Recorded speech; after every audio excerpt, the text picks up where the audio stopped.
के इस शहर में आयोजित सम्मान समारोह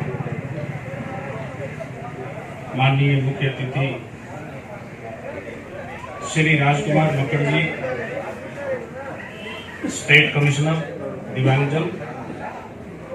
भवानी खेड़ा में जो मेरी जन्मभूमि है, मेरी कर्म भूमि है और मेरे सारे अपने हैं, उनके बीच में उन्हें भारत की महामहिम राष्ट्रपति महोदया से सर्वश्रेष्ठ राज्य आयुक्त का पुरस्कार प्राप्त होने के बाद आने का, आपका आशीर्वाद प्राप्त करने का, आपको बधाई देने का मुझे अवसर प्राप्त हुआ है। इसके लिए मैं यहाँ की गौ सेवा समिति, वास्तव में ये धर्म भूमि है। दादू जी महाराज कब हुए आपको मुझे नहीं पता, हम सुनते हैं।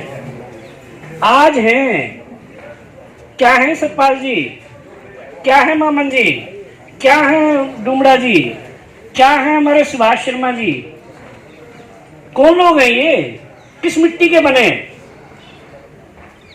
ये जो गौ की सेवा हो रही है भवानी खेड़ा में, और संजय परमार हमारे बीच में, कितनी बार जानलेवा हमला हुआ है। अरे घर में आदमी बीमार हो जाए ना अपने घर का, तो भी कोशिश ये होती है नात में ना जगना पड़ा तो ठीक, तड़का देख लेंगे, गोली ले लो ना कोई, सो जा, सवेरे देखेंगे अब डॉक्टर कहाँ मिलेगा, कौन अस्पताल होगा। अरे रात को इनकी जीप में टक्कर मारी जा रही है, जानलेवा हमले हो रहे हैं, लोग मर रहे हैं। मैं भी था उसमें जब 2 लोग मर गए, हमारे नीमड़ीवाड़ी के पास 2 लोग शहीद हो गए थे। तो संजय परमार जी सारे इस टीम में ही थे। तो ये लोग कौन हैं, किस मिट्टी के बने आज के समय में, जबकि गौ को ये मानते हैं कि कोई उपयोगिता नहीं है। हमेशा होता ही है कि जिसकी उपयोगिता होती है समाज उसी को ही सम्मान और स्थान देता है, चाहे वो पद हो, चाहे कोई व्यक्ति हो, और चाहे कोई मानव दानव हो। जब तक किसी से काम निकलता है तब तक हम आम तौर पर, अपवाद छोड़ दीजिए, अपवाद नियम नहीं होता, गौ माता भी उसी में है। लेकिन आज के समय में भी ये लोग अलग जगा रहे हैं। तो मैं, जो हमारे सचिव महोदय जी ने बताया, उन्हीं के शब्दों को आगे बढ़ा रहा हूँ। वास्तव में बहुत अच्छा काम ये दोनों गौशालाएं मिलकर के कर रही हैं। खासतौर पे संजय परमार जी ने जो शुरू किया, दिव्यांग गौशाला का पालवास के अंदर शुरू किया, और इन्होंने अपने घर में भी शुरू किया विजयनगर भिवानी के अंदर, मैंने वो देखा है। उसी परंपरा में ये सतपाल जी, मामन जी, इन लोगों ने भी जानलेवा हमले झेले हैं। मुझे याद है बस स्टैंड के पास में धुंध का टाइम था, ट्रक चढ़ा दिया था इनके पर, ये नाका लगा करके खड़े थे और गगों से भरा हुआ ट्रक मेवात में कटने के लिए जा रहा था। इन लोगों ने अपनी जान की परवाह ना करते हुए कहाँ तक और सामना किया है, किन किन चीज़ों का सामना किया, मैं तो बहुत बाद में जुड़ा हूँ इनसे।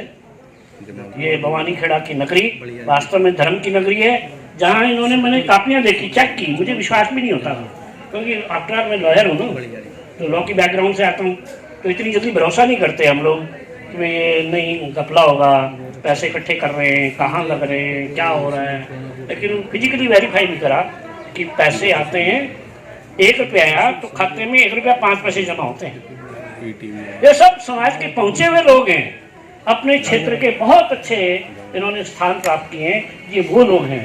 सुदर्शन जी हमारे बीच में उदाहरण बैठे हैं, एक अच्छा जीवन, बहुत शुद्ध जीवन, और गौ माता की सेवा के लिए अपना जीवन समर्पित किए हुए।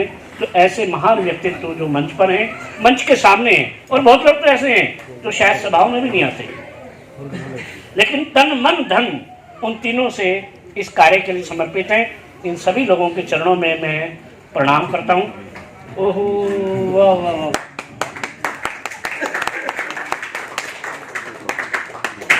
चाय की दुकान चलाता है भाई, 1 लाख रुपया गौ माता को दान किया था, 1 लाख रुपया। महात्मा गांधी जी जब देश की आज़ादी के लिए आंदोलन चला रहे थे, तो देश में भ्रमण किया उन्होंने। उड़ीसा के अंदर वनवासी इलाके के अंदर जब वो जा रहे थे, तो स्वाभाविक है, नेता और इस प्रकार का उनका तो स्थान बड़ा निर्विवाद था ही। बहुत लोग साथ थे।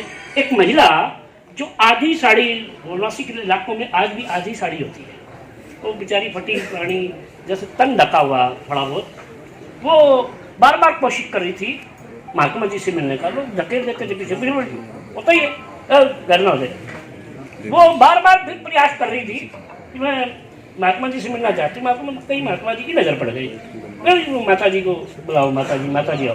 तो स्वाभाविक माता जी को रास्ता दिया। हाँ, वो भाषा भी नहीं आती दूरी, तो अनुवाद लोकल लोगों ने किया, क्या बात है माता क्या कहना चाहती है।